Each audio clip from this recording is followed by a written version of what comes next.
Jadi komponen-komponen yang lain yang tidak saya sebutkan tadi ya, yang tidak saya sebutkan tadi itu jarang sekali rusak teman-teman, jarang sekali ya.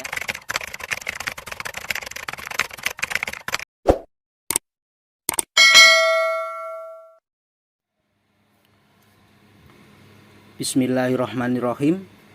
Assalamualaikum warahmatullahi wabarakatuh. Bertemu lagi di Ahmad K17 channel. Terima kasih buat kalian yang telah klik video ini. Dan tentunya jangan lupa like, komen, subscribe. Dan buat kalian yang sudah setia di channel ini, saya pastikan banyak ilmu dan manfaatnya. Dan tentunya bisa buat sumber penghasilan buat kalian jika kalian mempelajarinya dengan sungguh-sungguh.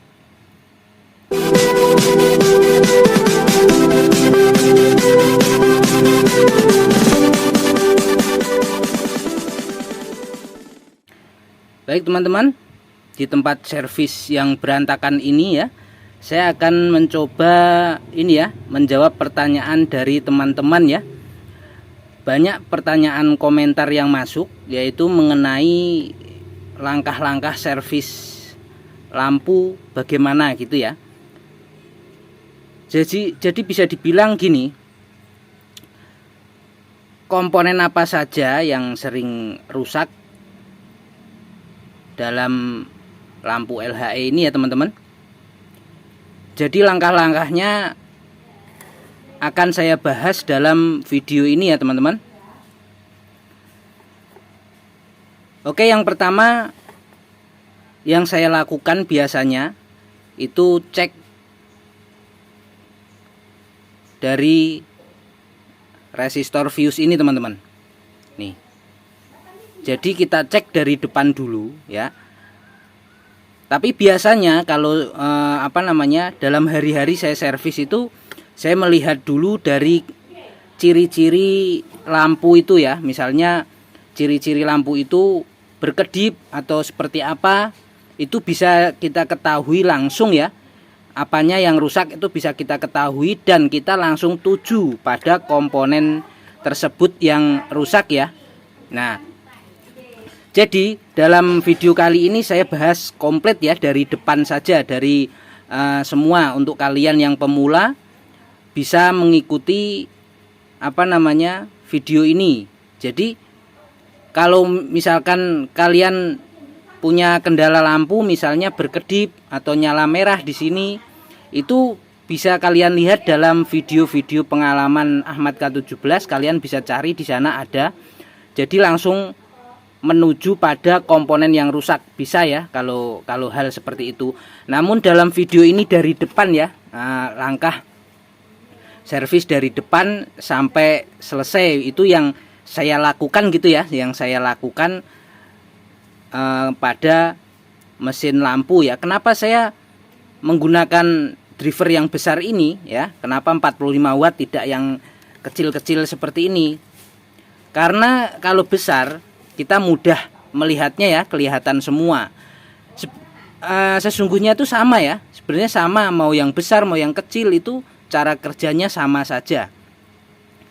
Jadi agar mudah kita lihat, nilainya juga terlihat, saya menggunakan driver yang besar ini.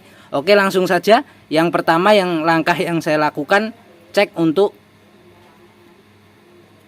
ini air fuse atau sekring ya. Jadi kita bisa menggunakan multitester digital ini yang skala buzzer teman-teman. Cara mengeceknya langsung saja arahkan kakinya di sini ya, kaki kanan kiri. Kalau dia bunyi berarti normal. Nah, bunyi atau mengeluarkan angka berarti ini normal.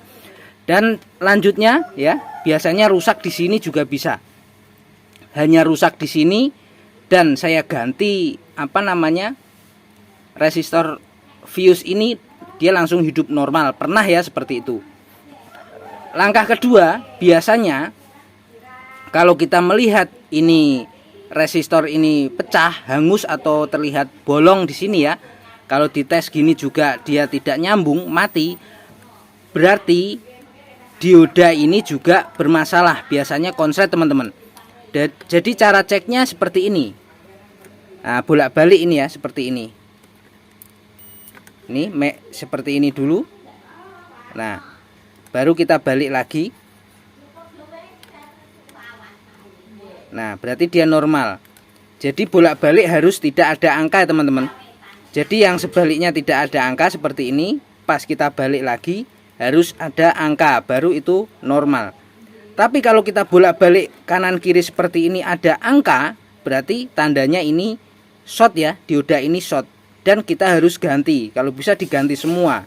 Kalau misalkan ada short satu, ganti semua. Nah, kalau ciri-ciri dari resistor ini bolong ya teman-teman, terbakar. Nah, itu di sini. Dan biasanya saya udah ganti ini juga bisa normal biasanya teman-teman ya. Nah, untuk langkah selanjutnya, nah misalnya ini normal, ini sudah normal. Nah, yang saya lakukan yaitu cek untuk TR ya, transistor. Biasanya saya seperti itu ya. Kalau kita ngelihat dulu dari sini, saya ngelihat dari elko tidak menunjukkan tanda-tanda melendung di sini ya. Tidak ada air juga yang netes di sini dan ini tidak berkarat. Langsung saya menuju TR. Nah, TR ini ya. Dan TR juga saya melihat dari resistornya ya, ini. Yang sebelah sini adalah resistor basis ya, R basis, ini R emitter.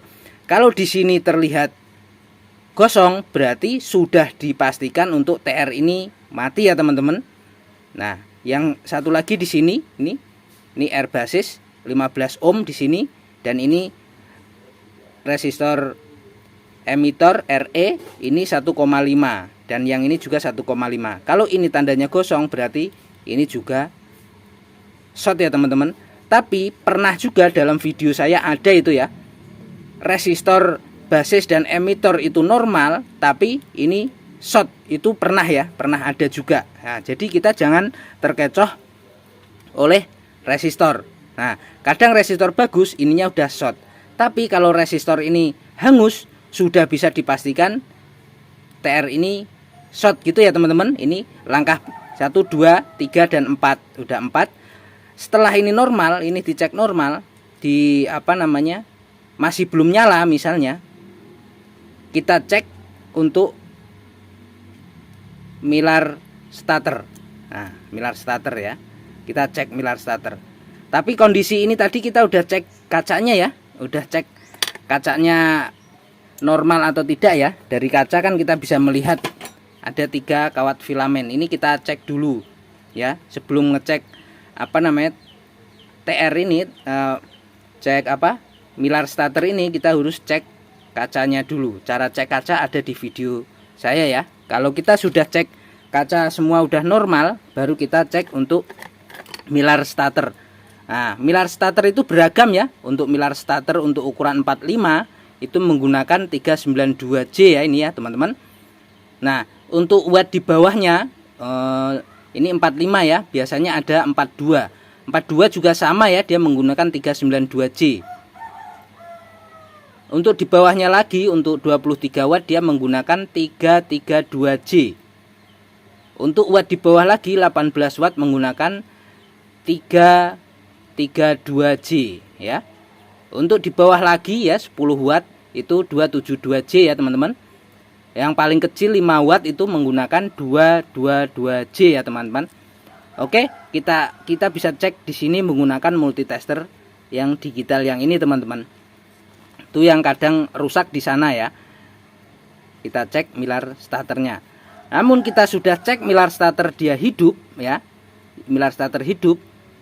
Kita cek untuk milar out. Nah, ini teman-teman. Milar out ya. Milar out itu nilainya 104 untuk ukuran 45 watt. Nah, tanda-tanda ini rusak biasanya ya kalau kita cek sudah kita colok tidak hidup, misalkan ada strom masuk, kita colok arus, masukin arus, lampu tidak hidup. Tapi kita cek di sini ya, di kaki elko masih ada menyimpan strom, tandanya ini milar out ini rusak ya teman-teman. Di video saya ada ya, di video bisa kalian cari. Nah, ini untuk langkah yang selanjutnya ini. Dan kalau misalnya kita cek ini normal ya, milar out normal, biasanya rusak juga ada pada milar kopel. Nah, milar koper ini juga bisa menyebabkan mati total teman-teman. Ini nilainya 152J. Nah, ini namanya milar kopel. Yang kaki ya, salah satu kaki itu terhubung pada kaki tengah dari transistor ya, ini ke sini ya, ini. Itu namanya milar kopel ya. Gampang ya. Nah, ciri-ciri milar kopel. Nah, untuk langkah selanjutnya kalau emang ini normal, kita cek DB3. Nah, ini DB3 yang warna biru kecil ini ya, bentuknya kadang bentuknya juga seperti dioda ya, dia warna hitam namun tidak ada garis putihnya ya. Cara ceknya ini baik atau tidak dalam video saya ada ya, kalian bisa cari ya. Karena kalau saya cek di sini nanti videonya kepanjangan ya teman-teman. Dan video ini sudah saya buatkan dalam video yang lain ya, sudah pernah saya unggah ya. Nah, sudah ya langkah-langkahnya seperti itu kalau saya servis. Nah, kalau saya bisa membenarkan ini ya, memperbaiki lampu gini, kenapa kalian tidak? Pasti kalian bisa. Saya yakin 100% pasti kalian bisa kalau mengikuti langkah-langkah saya yang saya jelaskan tadi ya teman-teman. Oke, paham ya teman-teman?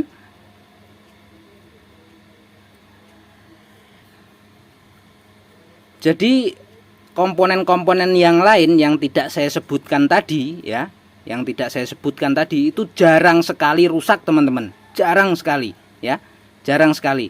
Termasuk trafo jarang ini, ferit ini juga jarang, terus ini jarang rusak ya. Untuk pemantik ini air pemantik jarang sekali rusak ya, jarang banget rusak. Ya sudah kelihatan ya teman-teman, masuk dioda yang di pinggir ini ya. Jarang sekali rusak. Jarang sekali rusak ya. Oke, begitu saja yang dapat saya sampaikan ke kalian ya teman-teman. Jadi apabila masih ada yang kurang paham atau bagaimana, boleh silahkan bertanya di kolom komentar ya teman-teman.